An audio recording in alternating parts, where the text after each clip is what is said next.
You're listening to Straightforward Talk with Atiya on the Keys 107 Network. Real talk about relationships and married life. Welcome to Straightforward Talk with Atiya.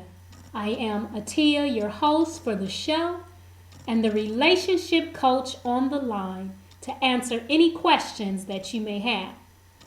We have an interesting show for you today. The first half of the show, we will be reading and answering some questions that listeners sent in. We'll also read a brief letter from one of our listeners and respond to her letter. And if time permits, the second half of the show, we will open up discussions on pornography in relationships. Is it helpful or hurtful? So you definitely want to stay tuned. And if you would like to call in, and I hope you do, to ask a question or chime in on what's being discussed, please give us a call at 213-943-3618. Again, that number is 213-943-3618. You can also go to the chat room and send us your question via chat. So let's go ahead and get to it. Okay, last week we had a question from a gentleman by the name of Marital. And he asked us the question, is social media good for my marriage? And we covered it a little bit last week, but what I wanted to do is kind of recap on his question this week, particularly because this particular question or thought process seems to be a permeating one, and I get a lot of questions and comments through to my email and website and so forth on this issue about social media. And so I did want to touch on it again in this show and recap some of the responses and maybe hopefully provide a little more clarity. And also in our letter that we're going to be reading a little bit later, social media was brought up. So I definitely thought that it would be important to actually touch on this. But Marital asked the question, is social media good for my marriage? Now to recap briefly on the response, what I said to Marital last week is that it can enhance your relationship if used responsibly. However, the problem is many relationships, people don't use it as responsibly as they should, and therefore social media becomes a sore spot in the marriage and consequently has also been cited as a major factor in many divorce proceedings. You know, many people meet their mates online, myself included. I met my husband online, and so in that sense it could be great, particularly when you have people who do a lot of work in the home or online and they don't necessarily have the opportunity to get out and meet people, to even begin a relationship with someone that could actually lead to marriage. So in that aspect, it can be a great way to meet people, but please keep in mind, if you're listening, social media can also be a very risky situation to meet a person. And while people do actually meet online and get married, and it's a beautiful thing, however, wisdom would speak that if you meet your mate online, then you are particularly at risk for online affairs, and therefore must be even more vigilant of guarding against engaging in conversations that lack aim and purpose, because they ultimately could lead to first emotional infidelity, and then attachments could take place or exist that actually shouldn't. You know, the thing about relationships that start online, they eventually have to be taken out of social media and nourished properly. You know, people, when they meet face to face, they usually wear a mask anyway. But over time, in that face to face discourse, that mask is actually slowly removed. However, when people meet and engage online, they're not just wearing one mask, but they're wearing layers of masks. And in many cases, come with false identities, regardless if they use their real name or not. You know, you have a lot of people online that hide behind the computer screen. And body language, your eye contact, sound, and all the other indicators that allows you to get to know a person or the truth about that person is hidden behind the computer screen in online situations. So in this case, it's very easy to create facades, and it's easy to create images in the mind or develop these fantasies about people that are not necessarily based in truth. So when you have a couple that is married, there should be a cutoff period to close those conversations down. Being online is like having people over to your house. And if you're married and you're engaging in conversations with other people of the opposite gender and your mate is not present, if they're not aware of it or engaged in the conversation with you, it is like having someone over to your house at any hour of the day or night and your mate not being there. It's just really inappropriate. And the problem with social media is that people don't see the harm in how they interact. And they don't necessarily realize that it's inappropriate when in fact some of the interactions taking place is undermining their relationship at home. So like I said last week, social media can be really fun for married couples, and couples can use it to spice things up a bit. They can flirt online with each other, they can play games, send each other love notes and messages, or post love songs on Facebook to each other, post each other and send each other flirt tweets. Me and my husband, we do a lot of that. And but there's a whole host of things that couples can do using social media that can actually enhance their marriage. And in that case, I would say, yeah, social media can help it or be a good thing. But what happens in a lot of cases is that people engage in that type of behavior with other people that is not their mate. And they don't necessarily see the harm in it. And that's a problem. It's important to note that social media is a factor in helping to destroy many marriages. And certainly it's the source of a lot of arguments and disagreements in relationships. And it's important that married people manage their time wisely when it comes to social media. Because the problem is, while social media brings all sorts of excitement for those who may feel they live somewhat a boring or mundane existence offline, but this is a situation where the couple must take the time to nourish their relationship offline and build up on that to bring excitement back to their relationship. But you can't do that if you're spending all of your time online, because, real life off the computer forces you to deal with issues and face challenges. And it's not as easy to block a person or turn a person off or delete them when you're dealing with face-to-face in real life issues. And, you can do this when dealing with people online, but if relationships are going to flourish, you have to be willing to face and deal with those issues and not run away from them. So last week we talked about some healthy behaviors that could help couples to be more responsible and not really play situations that would impact their marriage or relationship negatively. And so one of those things was that it's important to manage time wisely online, and that it's important for couples to agree on times to shut things down and close the outside world out. That includes not letting other people in your personal space after a certain time. That should actually be reserved for your mate. Because a lot of times what happens is you have one person going to bed early. You have another one staying on the computer all times of the night. And, they may be chatting, whatever they're doing on Facebook, Twitter, or what have you. And one of them's in bed and the other one's out there online, but the one in bed waiting on them to possibly, come and have pillow talk or have sex talk or engage in conversations or dialogue, and they're out on the computer. This is a problem. And so it's important that you don't allow other people into your personal space after a certain time that actually should be reserved for your mate. And one of the things that I didn't mention last week that I definitely want to mention this week is that, the brain is more susceptible to buy into certain things after particular hours. Because at nighttime, your body is designed, it starts to shut down to prepare to be at rest. And less oxygen actually goes to the brain. So you actually become more susceptible to buy into things that you would not otherwise buy into, especially during daytime. This is why you see a lot of infomercials that come on late at night or like between 2 and 3 o'clock in the morning. The saying that the freaks come out at night has some element of truth to it. And it's just best to avoid social media after certain hours, particularly if you're married. And also if you are online, then you're not handling your business offline. And this opens the door for the destruction of your union. So it's definitely something to think about. Another thing to do is give your spouse complete and full access to all of your online accounts. In other words, complete transparency. It's important not to abuse the access given, but it's also important not to shut your mate out. And both situations require trust.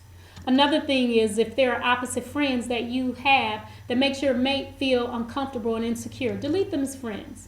There is the such thing as leave and cleave. And a lot of times in these situations, people find it difficult to keep the loyalty with their mate. But that's really important, because if there's someone who the discussions turn into arguments, then you're just better off just deleting them as friends. And make sure that all ex-partners or past relationships, if they are friends on social media, make sure that you and your spouse are in agreement with it.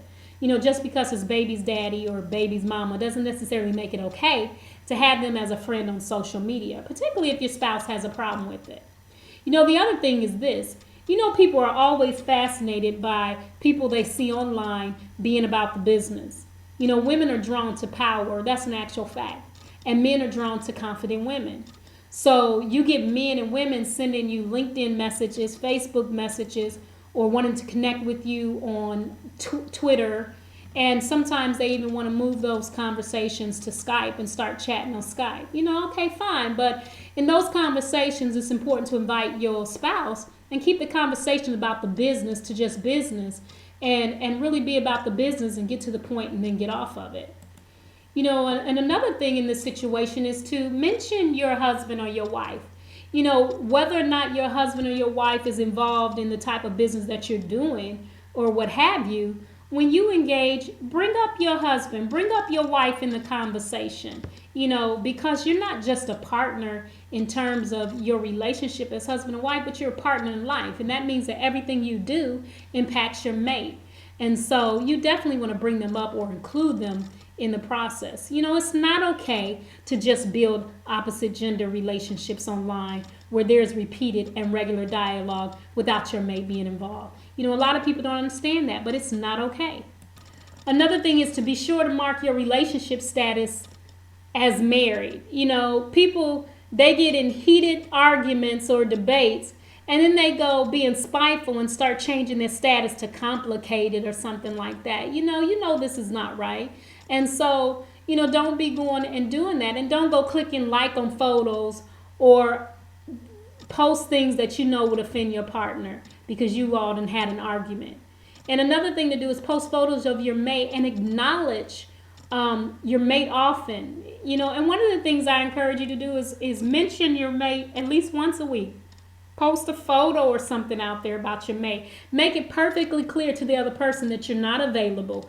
And you sometimes you have to, actually all the time, you have to teach people how to not only treat you, but you have to teach people how to treat your mate. And this is something you have to do. People take the lead on how you handle your spouse, your husband or your wife. And if you're mishandling them, or if you don't honor and respect the relationship, then you'll find that they will totally disregard it as well. So it's very important that you make it very clear that you are unavailable and respect and honor your spouse. And don't give any opening for someone to engage you and establish cords or strong attachments that should not be established with others outside of your union with your husband or your wife. Social media requires a strong sense of leaving and cleaving, and it just helps keep things in perspective. Another thing is, more and more emotional affairs are happening on social media, and emotional infidelity is just as devastating as physical infidelity. And often the relationships where there is emotional infidelity often leads to physical infidelity. Because at some point in time, people who are engaged online, they ultimately seek ways to meet offline.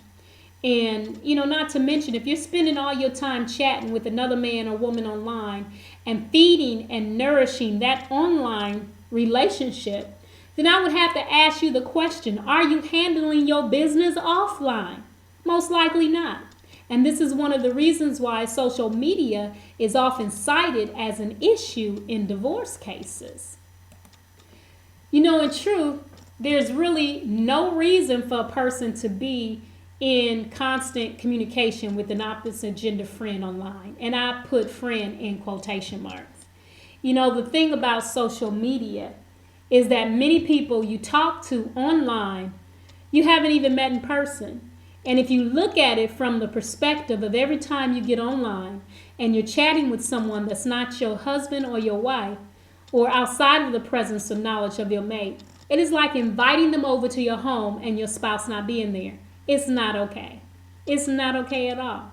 And so to wrap this question up, you know, anything or anyone that takes quality time away from you and your spouse, or if it impedes togetherness with your mate or causes division in your union, then it's not good for the marriage. So I did want to bring this back up this week because, you know, Meadow asked the question last week, but this is something that keeps coming up over and over again. And a lot of people get into a lot of trouble with respect to Facebook and Twitter and social media because you have husbands and wives spending an inordinate amount of time online, but then they're not really taking care of their business offline. And so they're spending a lot of time nourishing those relationships when that time that they're giving to whoever they're dealing with and interacting with online, if they took that time and put that energy into their marriage and their relationship, they'll find that their relationship offline would be just as exciting, just as strong, and just as fulfilling as the one that they attempt to build online. And in essence, you're really shortchanging yourself and your mate when you don't put parameters around that and really manage your time wisely and use it responsibly. And so I will tell Med O and all of those other people, all the other listeners who had that same question, again, is that anything or anyone that takes quality time away from you and your spouse or impedes the togetherness with your mate or causes division in your union, it's not good for marriage. So I did want to say that. So let's move on to our second question, which is really a short letter that I received. But before I move on, if you are listening and want to call in and ask a question or make a comment or chime in at all, please give us a call at 213-943-3618. If you want to know or dig deeper into the resources for your relationship, you can also visit me online at www.themarriagetree.net.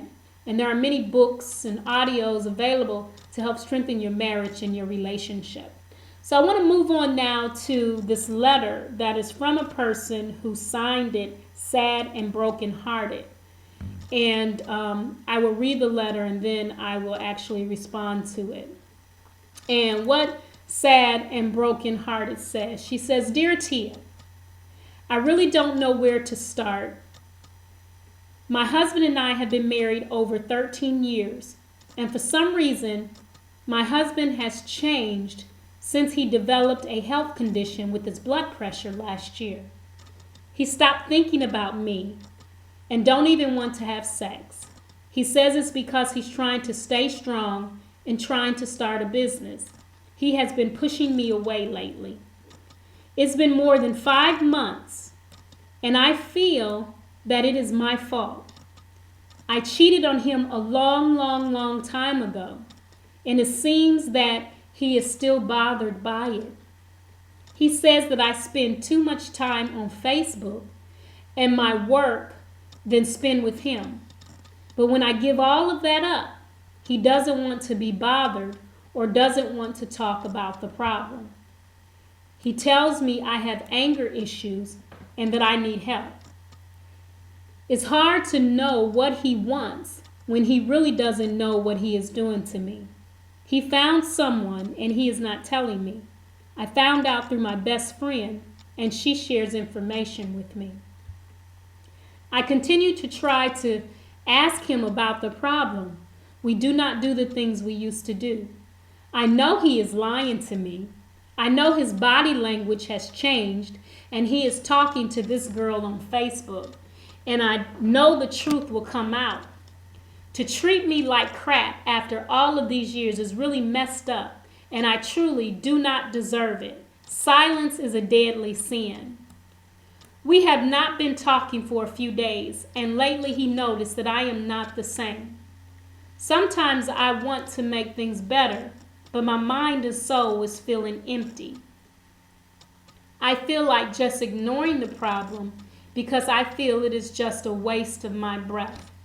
He thinks he still loves me, but he is being with someone else in conversation mode. Overall, I am doing fine with or without him. He's just having normal conversations and says that he wants to buy her flowers and that he misses her. I don't know if he is playing games with me or her. I really don't want to feel down and out from him. He tells me that he loves me and that he is just trying to busy himself with his business and have other things on his mind. He is trying to get a house and getting his website done, and his boy is graduating this month. So he tells me he is too busy. So my question is, how do I overcome the feelings of emptiness and hopelessness in my marriage? It is still hard to trust. It's hard, but I feel this is something I have to deal with for life until someday or something happens for me in a good or bad way. I feel I have to face it alone. Signed, Sad and Broken-Hearted. Wow. You know, this is messed up. There's a lot of issues that are revealed in this letter on both sides. And I say sides because the two of you, and I hope you're listening, Sad and Broken-Hearted, the two of you are not acting like a unit at all. If you're just tuning in, I've just read a letter by Sad and Broken-Hearted and am about to respond to her letter. If you would like to ask a question, and remember, no question is off limits, and if you want to chime in, please give us a call at 213-943-3618. Again, that number is 213-943-3618. Okay, Sad and Broken-Hearted, if you're listening, first of all, everyone deserves to be happy, including you. And it sounds as if your husband is having difficulty forgiving you for cheating on him. Now, infidelity is a hard issue to overcome because it completely breaks the trust between two people. And for the person who was cheated on, it's a constant struggle to rebuild that trust. Now, you said this happened a long time ago. And that really didn't put things in perspective for me, because what may be a long time ago to you may not necessarily be a long time to the next person. And when it comes to infidelity issues, it really doesn't matter if it was yesterday, last week, last year, or 10 years ago. It's very hard to get through infidelity situation. You know, relationships are built on trust. And when that trust is broken, it disrupts how two people relate, because here you have someone thinking that their mate is being truthful, they're being honest, and being transparent, and really, you know, being on the up and up. But what they find out later is that their mate's been sneaking around, lying, and dishonoring them. And the reality of it is, men have just as bad, if not harder, of a time dealing with it when their wife cheats on them, because it interferes with their male ego. You know, men have this male ego that you almost have to protect. And so to find out that his woman, and I say that loosely, to find out that his woman's cheated on him, man, that messes with their head. And they have a really hard time forgiving and getting over a situation like that. You know, we know that there's a lot of cases where men cheat, but you know, when women cheat, men struggle with that one. And so Sad and Broken-Hearted, you know, it sounds like here you have a husband who is really still struggling with getting over that. Now, what I would say to you is definitely counseling is in order. you both definitely need counseling. And truthfully, the way things are going in your relationship, I don't see it working out. And I'm not saying that it can't work out, so I don't want you to get me wrong and say that I just think you should give up, because I don't think you should just give up on your relationship. If you love him and he loves you, it's definitely worth fighting over. And marriage is supposed to be for keeps. And it's something that, you're faced with all kind of difficulties and obstacles. And if you want it to work, you have to work through it. But the reason I say that I don't see it working out is because of the way you're relating and you're dealing with each other in your relationship. And not that it can't, but the two of you appear to just be sweeping the situation under the carpet and not dealing with the issues head on or being honest about what you both are confronted with. So, both of you need to seek counseling on this matter. I don't see it as just your problem, but it's an issue that he needs counseling on as well. And it sounds as if there's a lot of bitterness and resentment. And instead of dealing with the issue, both of you are just putting things in the middle to avoid dealing with the problem. And no matter how busy your husband gets or what is going on, the problem is still there. And my thoughts are, if you are not going to deal with them, and if you're not going to work to heal your relationship, then why even bother to just make each other miserable? That doesn't make sense. So if you want your relationship to work, then the two of you need to confront the issues in your marriage. And if your mate is not willing to have some serious discussions, then ultimately you're going to have to make some hard decisions on your own. And that may be hard, but that's the truth. The thing that bothers me about your letter is that, as I was reading it, it's you separated him in everything you wrote. You mentioned things like his boys are graduating. He is trying to buy a house. He is starting his business. And I know that you all are not really getting along and you're not really communicating, but in marriage, there is no I and me. And so your letter kind of, what bothered me about your letter is I didn't see any us and we or ours. And the thing is, even in blended family scenarios, when you get married to someone who has children, those children become partly yours as well. And that's whether you're a custodial parent or not, And so, if you're listening, this situation is a classic example of social media not being helpful and how it can actually help to destroy your relationship. Here you have someone who's already having a problem in their relationship. You have some infidelity issues on both parts. On both sides, there's infidelity issues.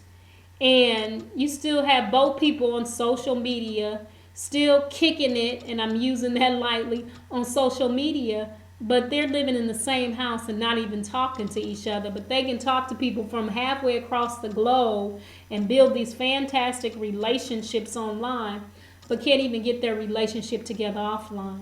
And so here's a situation and a classic example of social media not being helpful and can actually be used to undermine your relationship. Because in truth, why would you even spend any time on Facebook or any other social media for that fact when your house is in disarray? That's the time to shut it down and get your house in order. And that's the truth of the matter. So, sad and brokenhearted, if he is communicating with a woman online and he's having the conversations that you say he's having, he in truth is not being any better than what you are when you stepped out. Some people think that, okay, now two wrongs don't make a right, but it damn sure makes it even. But this is not the way to be in a marital relationship. That's just not how two people who love each other handles each other, no matter how difficult, how hurt you are. It still requires loving interaction And if you really want the relationship to work, to really work to address the issues, you know. I've said this before, and I say it to you and your mate. I've said it to other people. Pee or get off the pot. Pee or get off the pot. You're either willing to work on your issues or not. But the bottom line is you got to work on them. I do want to continue on my response to Sad and Brokenhearted, but we'll take a commercial break and we'll be right back after this. Hi there, this is Atiya. Relationships are a fundamental part of our lives. And often during the journey, questions arise, and sometimes we need someone to help us see things from another perspective. Straightforward Talk with Atiya allows you to call in to ask the tough questions and get sensible, real, open and honest, straightforward relationship coaching on the spot. I don't give advice, I offer practical solutions for your relationship dilemma. So join me on Straightforward Talk with Atiya, Sundays from 4 to 5 p.m. Eastern Standard Time on the Keys 107 Network. You're listening to Straightforward Talk with Atiya on the Keys 107 Network. Real talk about relationships and married life. Okay, we're back. And if you are just tuning in, you are listening to Straightforward Talk with Atiya. We have been discussing social media's impact on marriages and relationships. And we have also been discussing a letter from one of our listeners signed Sad and Brokenhearted, dealing with infidelity issues.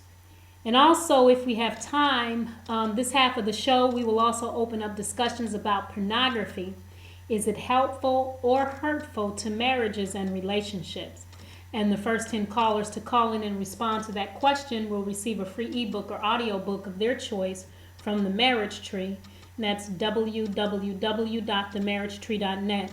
Again, the call-in number is 213-943-3618. Now, what I was saying before we went to commercial break, in regards to Sad and Brokenhearted's letter, what I was saying is pee or get off the pot. If your husband is unable or unwilling to forgive you for cheating and choosing to not be with you, then he needs to step up to the plate and man up and say, you know what, I can't get through this. And then he just needs to walk away. But if he refuses, but yet continue in the vein that he's going in, then you're going to have to woman up and make the necessary decision for yourself. What use is it to stay in a miserable situation and in a marriage where neither one of you are willing to work to heal and restore the relationship? What sense does it make? At some point, one of you, if not both, is going to have to take responsibility and be accountable for the marriage relationship. And in truth, sad and brokenhearted, you're going to have to take responsibility and be accountable for stepping out. That's just the way it is. You broke the trust. And as you can see, infidelity breeds these types of emotions and feelings. And you do sound in your letter like you're remorseful, like you're sorry that it happened. And for the listeners out there, infidelity is not just about having sex with someone else. There is such thing as emotional infidelity as well. And, a married man or woman engaged in having all these online conversations and their spouse is not there, and they have these connections where either you're getting online and you're looking forward to the other person being there, or if that person comes online looking forward to you being on there, you're bordering on emotional infidelity because you're creating emotional ties that really should be exclusive to you and your spouse, and that's something to think about. But for sad and brokenhearted, there's some things that on your end, and it sounds as if you've been trying a lot of things, but there's some things on your end that it's going to take extra from you to mend the situation. But then on your husband's side, He's got to decide if he's going to forgive you, and then the two of you work to restore your marriage, or if he's not. You know, in my book, From Ordinary to Extraordinary, in chapter 5, Keeping Your Eyes on the Prize, I deal with the issue of marriage and confronting difficult issues and overcoming them. And in that chapter, I explain that it may be difficult to make some decisions. However, it's important to make them. You know, the problems don't just go away just because you sweep them under the carpet or pretend that they don't exist. Your condition will not change unless you go to work to change it. It's up to you, and it's up to your mate to make the decision to work together in earnest to heal and restore your union, or to call it quits. But the way it's going now, I think it's a cop-out. You know, the two of you, if it's going to be the two of you, are going to have to take responsibility for your marriage and work together on bringing the love back into your relationship. You know, if it's not going to be a two of you, then you're going to have to take responsibility for your life and do what needs to be done to make it better. You know, I read your letter and you were saying that you're just sad, you're brokenhearted, you're feeling hopeless, and you're just going to have to wait until something good or something bad happens for you. You guess you're just going to have to live with this for the rest of your life. You're feeling lonely. You don't have to deal with the situation alone. You don't have to feel lonely. And you definitely do not have to tolerate a perpetuation of the problem because you stepped out. You know, if this happened a long time ago, and I'm presuming that a long time ago, meaning several years ago, then, you know, he stayed in the relationship. And based on your letter, he says that he loves you. You know, if the love is there and both of you love each other and you both want it to work, there's no reason why it can't work. You know, people get through infidelity issues all the time. And not saying that it's an excuse or it's acceptable, because infidelity is actually one of those reasons to actually end a marriage. But there are a lot of marriages that make it through infidelity. And who's to say that you can't make it through it as well? Because you can. But it's going to take a lot of work. It's going to take the two of you working together. And it's going to take both of you making some changes and modifications in your behavior and the way you're relating to one another. It's going to take that.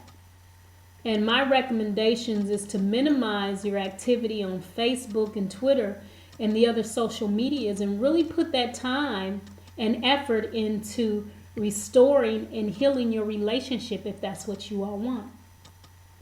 Because the bottom line is, things are not going to change unless the two of you make the change. And no one has to go through it alone. But you are going to have to make some decisions. You know, why make yourself miserable? And why keep punishing yourself for a mistake that you made a long time ago? And I want to correct that. Adultery and infidelity, for those who are listening, is not a mistake. It is not a mistake. Those relationships are built on lies, deception, not being honest, and it's a road that's not paved with good intentions. I know you have some people that say the road to hell is paved with good intentions. That's a lie, because the road to hell is not paved by good intentions. Ill intentions pave the road to hell. And just like infidelity, adultery, cheating, you know, people say that I didn't mean it to happen, or we didn't mean it to happen. That's a lie too. And that's a perpetuation of the problem, because you meant it to happen. That's why you were secret about it. You covered it up. you lied, you cheated. And this is not being judgmental, but I'm talking to the listeners and not necessarily sad and brokenhearted on the situation. But, you know, that's not a mistake.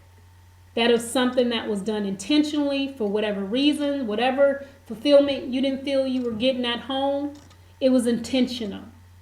And it's a coward way out to say that you being unfaithful, if you're one of those people who are in an adulterous situation, you know exactly what you're doing.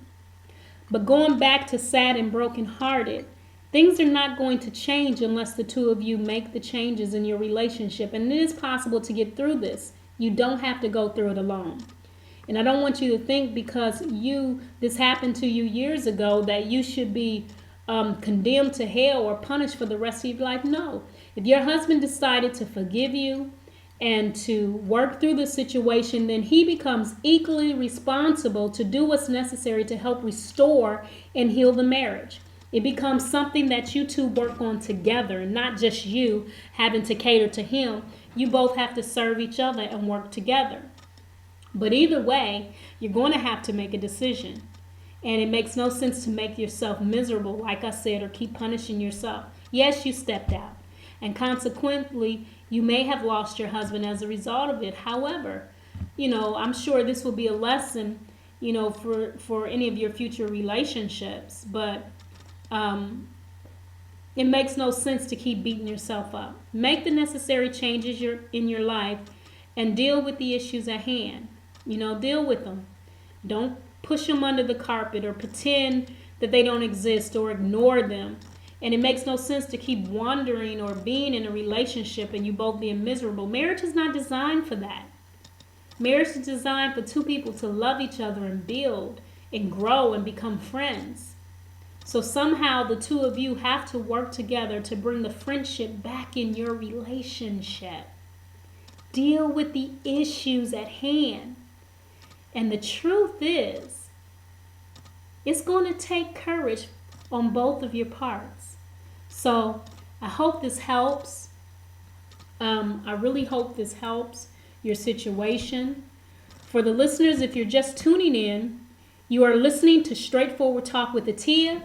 If you want to call in and ask a question, please give us a call at 213-943-3618. You can also visit our chat room and send in your question there. Again, the number is 213-943-3618. Okay, moving on. We have another question from, actually this one is from the Spice Island of Grenada and Miss Antarctica. She asked the question, what are your thoughts of public displays of affection in Grenada? And that's an interesting question. I actually live in Grenada. I'm from the U.S., but I live in Grenada. And it's really interesting because, in Grenada, you don't see a lot of public displays of affection. You see a whole lot of other stuff. I know we said that if we had time, we were going to hit on pornography. Sometimes some of the way the people dressed here in Grenada is a pornographic scene, and that's the reality of it is. And in truth, what's funny is pornography is actually illegal here. But in Grenada, you don't see a lot of public displays of affection. My take on this and what my thoughts are in terms of what I call PDA is holding hands or even a little kiss here and there is okay, Now, when you get to the bumping and the grinding, that's another matter, and that's what you'll see. Actually, we're coming up on the carnival season here in the Caribbean, and we're in that season now. Actually, in a week or two, a lot of people are coming from different parts of the world celebrating the carnival season. And you'll see a lot of public displays of affection in the form of whining. Now, if you're not familiar with whining, I encourage the listeners to go out online and punch in this dance called whining. and you'll actually see this dance. And one of the things is you get a lot of people who will whine in public, and they may be whining with other people, not even their mates, but it's definitely something that when you see it, you'll know that this is definitely not a dance that you do with someone other than your mate. And in truth, the question becomes, is it even a dance that you do in public? Because the dance itself, it simulates sexual moves, you know. But on the norm here in Grenada, as we walk through town, me and my husband, we often hold hands. He kind of puts his arm around me, or I put my arm around him, and we hold hands walking in the town. Actually, when we leave the house, a lot of times we hold hands. And but you rarely see couples together like that in town. And so when we're in town, they kind of look at us like we're from another planet, because you don't see a lot of it. And you don't really see too many people showing any kind of affection to each other. Now, I will tell you this, there's a lot of catcalls that happens and flirtations that go on, and it really doesn't matter if you're with your mate or not. I know there's a time when me and my husband, we were in Grenville, and Grenville is an area in Grenada, and we were in Grenville, and we were coming out of a pharmacy. My husband had his headsets on, and he was listening to his music, so he was kind of oblivious to what was really going on. But a man, when I was coming out of the pharmacy, and my husband was actually holding my hand too, and the man said, "Can I have some of that?" And I turned and looked to him, and I saw that my husband had his headsets on, and he was listening to his music. And I turned to the man, and I said, no, all of this is for my husband. And I kind of walked on, and then I, shared it with my husband. But that's a lot of the things you see, a lot of the things that go on. Also, just the other day, actually, we were walking down the street on our way home from this function in an area called Vincennes. And there was a man who, we were walking home, and he stopped us, and he was trying to talk to me. And I'm with my husband, and he was trying to talk to me, and he wanted to ask me a question. And I was like, you are stopping me to try to ask me a question, but my husband is right here. That's disrespectful and really dishonorable to my husband.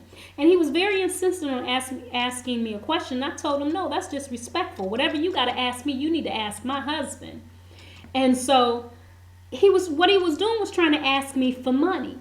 And so finally, when I dismissed myself from him, and I just refused to allow him to even interact with me, and forced him, in essence, really by my action, to deal with my husband, he asked my husband for the money. And then when my husband told him no, he tried to come back and turn to me and turn around and ask me again.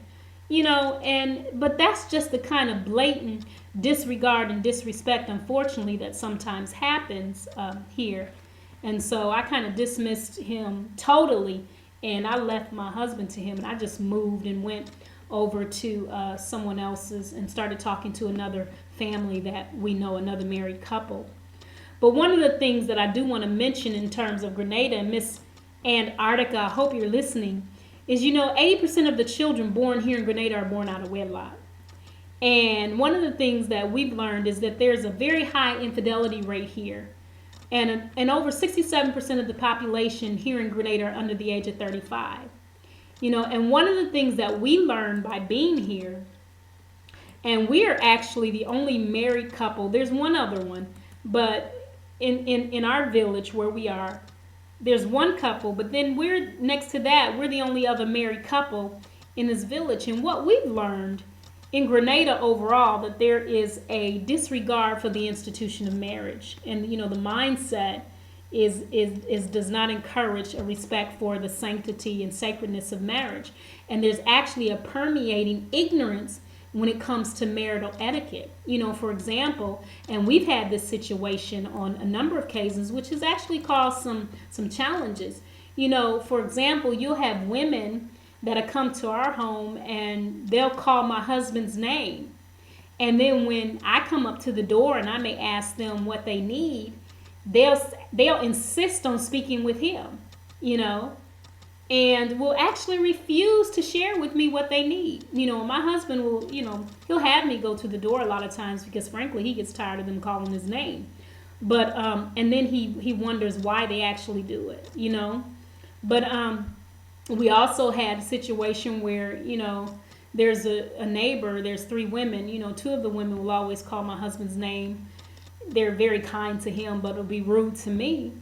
And so this particular issue, recently, my husband was putting on an event, and the young lady knocked on the door, called his name, because they don't knock on the door, but the young lady called his name, and I came to the door, and she insisted to speak with him, and I just was not even going to get it into him. So he came to the door, and I came out with him, and I sat while they talked, and he took her email address so he can send her the flyer so that she can get her son involved in the sports activity that he was doing. And what she failed to realize is that me and my husband worked together. I created the flyer, and he turned around and gave me the email address, and I emailed her from my business email address, and she never responded to it. So thus, her son didn't even get the opportunity to participate, and we ended up changing the date, changing the flyer. And initially, she had told him she was going to print it off, and she shared with him where he could post it and so forth, but the email came from me, and there was even no response. So, it kind of opens up the door. And this, some of it is just ignorance and not understanding marital etiquette, that when you come by someone's home and there's a husband and wife, if you're a woman, you don't call the husband's name. If you're going to call a name, you call Mr. and Mrs., whatever their name is. And if you're a man, you don't approach or call the woman's name. You call, Mr. and Mrs., or you call the husband's name. And this is, so when I say that there's a permeating ignorance there, that's what I mean. And so that's a very good question that Miss Antarctica asked. And you want to know what my thoughts are in terms of public displays of affection in Grenada. I think because there is a high infidelity rate going on. And I said all of what I said before. The infidelity rate here is really high. And in an area where you have people sleeping with each other's men or women, husband or wife, boyfriend, girlfriend, or whatever you want to call it, it's hard to show public displays of affection because the person you might be holding hands with might be somebody married or supposed to be going with, quote unquote, with somebody else. And you end up getting caught. There are men who actually brag about having women in various parishes. You have a man who will have a husband in a man who will have a girlfriend or whatever, a woman in St. Andrews, one in St. Paul's, Guave, and you have all these women, in some cases, having babies by the same men. Grenada has all kind of stuff going on here. We were just at an event the other day on sexual abuse and child abuse. I read an article here in one of the magazines that there's a mindset here in the Caribbean that marriage isn't even an important institution anymore. It's not even necessary. That right there lets you know that the state of mind, there's a problem. So to ask what my thoughts are in terms of public displays of affection, I think in general, holding hands with your mate, maybe a kiss. I'm not talking about a real sexual deep kiss, so forth, where you can look at a person and say you need to get a room or go home or what have you. But I don't think that general displays of affection, of holding hands and, maybe walking with your arms around each other, showing that type of affection, I don't see anything wrong with it. Miss Antarctica, I don't see a problem with it at all. But sometimes given the relational situations here in the area, and just for the listeners out there, there's only like close to 100,000 people here in Grenada. And so it's like a small town in America, and you have a lot of issues going on. And because of the overwhelming issues of infidelity here, it probably makes it difficult for people to engage in public displays of affection because you're actually you might be showing affection to the wrong person, or someone that is not a person that you actually should have been with in the first place, because that person may be married to someone else. So there's certainly a lot of issues to attack here. And we're winding down on time. I did want to be able to talk about pornography, and is it helpful or hurtful to marriage and relationships? Why or why not? We do want to hear from the callers, but we're winding up on the close of our show, and we don't really have the time to go into that. So we definitely want to pick up that question next week. And for the first 10 callers, again, we will give a free ebook or audio book to. If you go to the Marriage Tree website, www.themarriagetree.net, any book that's listed on there of your choice you can get if you're one of the first 10 callers. I'm winding down the show, but if you want to make a comment, you still have time. Just give us a call at 213-943-3618. You can also visit our chat room and send your question through there. Again, the number is 213-943-3618. And I really do want to open up the discussion about the pornography, because it is really an important issue. But I want to take the time to thank our listeners for listening to the show. As always, I would like to thank our producers and engineers for helping things to run smoothly as possible. I would like to thank Pac DV and Dan Songs for the music, Dance Zone, and In the Deal. And you can visit us online at www.themarriagetree.net, or you can email me at Atiya@themarriagetree.net. Send me your questions and your comments, and don't forget to pick up your copy of From Ordinary to Extraordinary and Love is Not a Game audio. I would like to mention very quickly that the show is archived on www.blogtalkradio.com, the keys 107. And you can download Blog Talk Radio app for your smart device. You can also send inquiries, ideas for future shows, and comments to suggestions at the Keys 107 Network. And don't forget to join us next Sunday, where we're going to be opening the discussion on pornography. Is it helpful or hurtful for your relationship or marriage? So we'll see you next Sunday, same time, same place. And stay at peace and stay in love. This is Atiya. Have a great evening, and see you next time on Straightforward Talk with Atiya on the Keys 107 Network. Thank you for listening to Straightforward Talk with Atiya. If you'd like to talk with Atiya off the air, visit www.themarriagetree.net, www.themarriagetree.net, or connect with her on Facebook or Twitter. Don't forget to join us next Sunday live from 4 to 5 p.m. Straightforward Talk with Atiya on the Keys 107 Network.